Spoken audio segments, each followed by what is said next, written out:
샬롬, 이동춘 목사입니다. 오늘도 여러분의 삶이 주님의 평안으로 가득하시길 기원하며 하나님의 말씀을 나누겠습니다.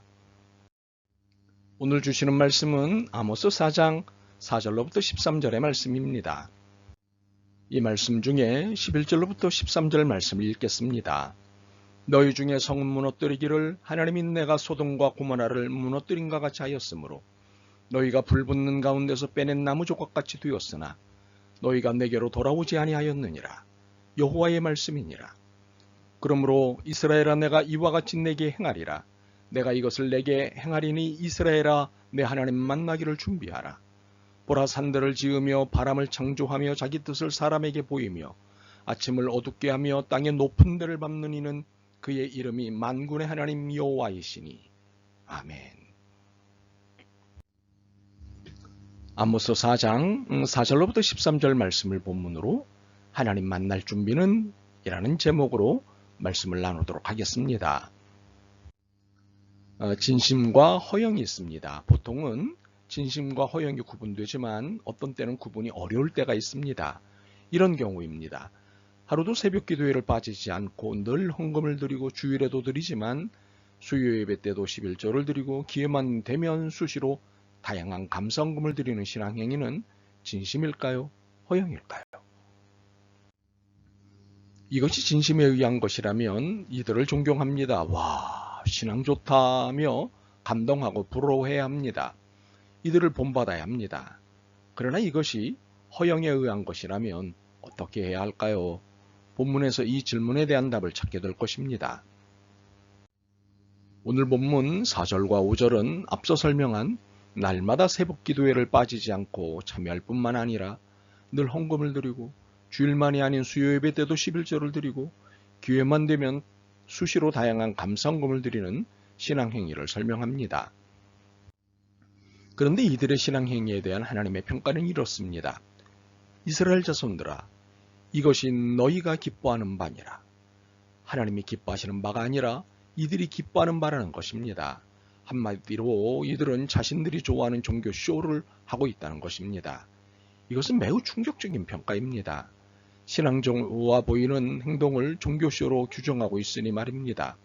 그것도 베델과 길갈이라는 장소에서 행하는 이 신앙행위가 이런 평가를 받습니다. 베델과 길갈, 이 두 성소는 오랜 전통의 장소입니다. 베델은 아브라함이 가나안 땅에 들어와 처음 단을 쌓은 곳입니다.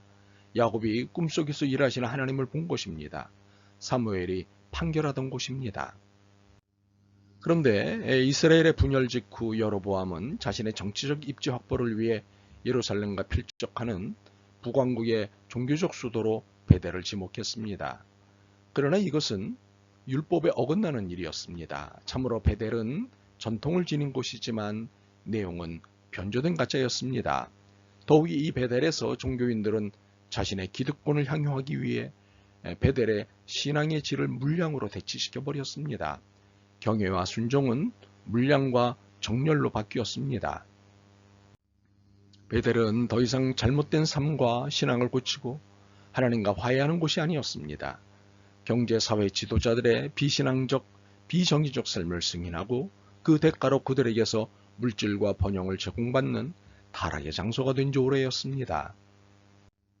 길갈은 이스라엘 백성이 요단을 건넌 후 제일 먼저 수경한 곳이자 온 백성이 예배를 드린 곳이었습니다. 특히 여호수아는 요단에서 가져온 12돌을 이곳 길갈에 세우고는 이런 명령을 내렸습니다. 후일에 너희 자손에게 이 12돌의 의미인 하나님이 이곳을 건너게 하셨고 우리를 구원하셨다는 사실을 대대손손 전하여라. 그러므로 길갈은 기억의 장소입니다. 구원하시고 은혜를 베푸시고 선택하신 하나님을 영원토록 기억하는 장소입니다. 그런데 길갈도 베델과 마찬가지로 하나님보다는 사람의 행위가 자랑되고 있었던 것입니다. 그러니 하나님은 베델과 길갈에서 행하는 이들의 모든 종교 행위를 종교쇼라 평가하신 것입니다. 성소, 교회, 예배당이라는 곳은 정화의 장소입니다. 세속의 가치관을 하나님 나라의 가치관으로 바꾸는 장소입니다. 혹시 아직 바꾸지 못했다면 그 바꾸지 못하는 자신을 회개하고 그렇게 바뀔 수 있게 해달라고 소원하는 곳이 성소요, 교회요, 예배당이라는 곳입니다. 그런데 열광적인 예배의 헌신이 몽땅 종교쇼요, 자신들의 오염을 정당화하는 것으로 남용되고 있다면 이것은 분명 타락이요, 반역인 것입니다. 정치, 경제, 사회, 지도층의 부패를 용인하고 그들의 성공을 부추기는 성공학 또는 부자학 또는 황제학 강사로 전락한 종교 지도자들은 타락한 자요, 더 이상 종교 지도자들이 아닌 것입니다. 이렇게 오염의 진원지가 된 교회는 더 이상 교회가 아닙니다. 이런 교회는 하나님께 부적합한 장소입니다. 이런 종교 지도자들은 부적합한 사람들입니다. 이런 종교 지도자들이 가르치는 대로 사는 삶은 부적절한 삶입니다. 그래서 하나님은 이런 것들이 정의가 아니고 공법이 아님을, 하나님이 기뻐하시는 신앙과 삶이 아님을 깨닫게 하시려고 6절로부터 11절의 사건을 일으키셨습니다. 양식을 부족하게 하시고 가뭄으로 물을 부족하게 하시고 각종 재앙을 내리시고 각종 전염병을 돌게 하시고 노략당하게 하셨습니다. 그러나 그들은 여전히 정신을 차리지 않았습니다. 여전히 자신들이 하고 싶은 대로 살았습니다. 결국 하나님께 돌아오지 않았습니다. 하나님은 이들의 이런 모습이 얼마나 안타깝고 속상하셨는지 6절, 8절, 9절, 10절, 11절 모두에서 5번에 걸쳐 너희가 내게로 돌아오지 않았다고 말씀하십니다. 타락과 반역의 끝이 보이지 않자 드디어 하나님은 결심을 드러내십니다. 이스라엘을 고치고자 애굽에서와 같은 재앙을 내리고 소돔과 고모라처럼 벌하였음에도 그들이 돌아오지 않자 하나님은 선언하십니다. 이스라엘아, 내 하나님 만나기를 준비하라.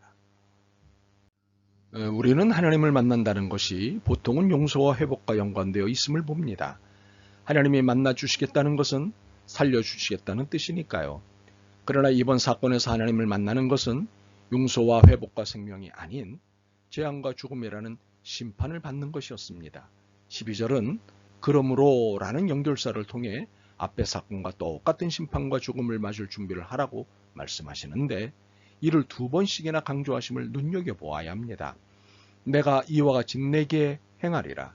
이것을 내게 행하리니 준비하라. 이는 참으로 하나님의 강력한 의지를 보이신 것입니다.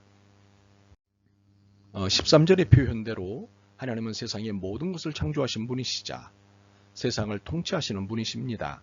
뜻대로 세상사에 개입하시고 역사하시는 분이십니다.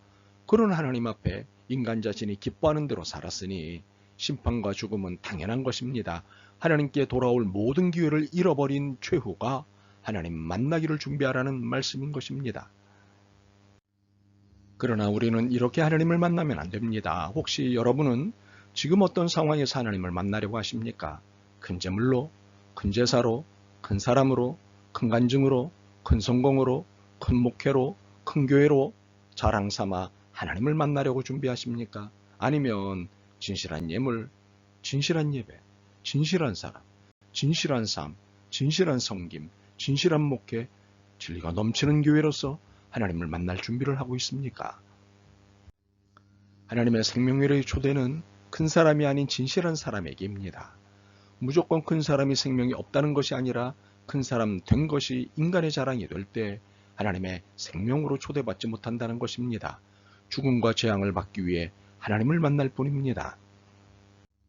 그러므로 우리에게 필요한 것은 큰 것도 아니고 크게 되겠다는 비전도 아닙니다. 진정한 회개와 진실한 예배, 정직과 정의를 추구하는 영적 삶입니다. 이것으로만 하나님을 만날 준비가 가능한 것입니다. 재앙과 죽음이라는 심판을 받기 위해 하나님을 만나지 않기를 바랍니다. 그러니 하나님이 오늘 기회를 주실 때 우리 모두 회개합시다. 아멘. 주님, 큰 것과 물량주의 함몰된 저희들을 불쌍히 여기시옵소서. 형식만 남고 진실과 진리는 사라진 예배자의 모습을 불쌍히 여기시옵소서. 오 주님, 회복을 원합니다. 회개하고 돌이키오니 다시 기회를 주옵소서. 예수 그리스도의 이름으로 기도드립니다. 아멘. 오늘도 여러분의 믿음과 삶을 응원합니다. 사랑합니다.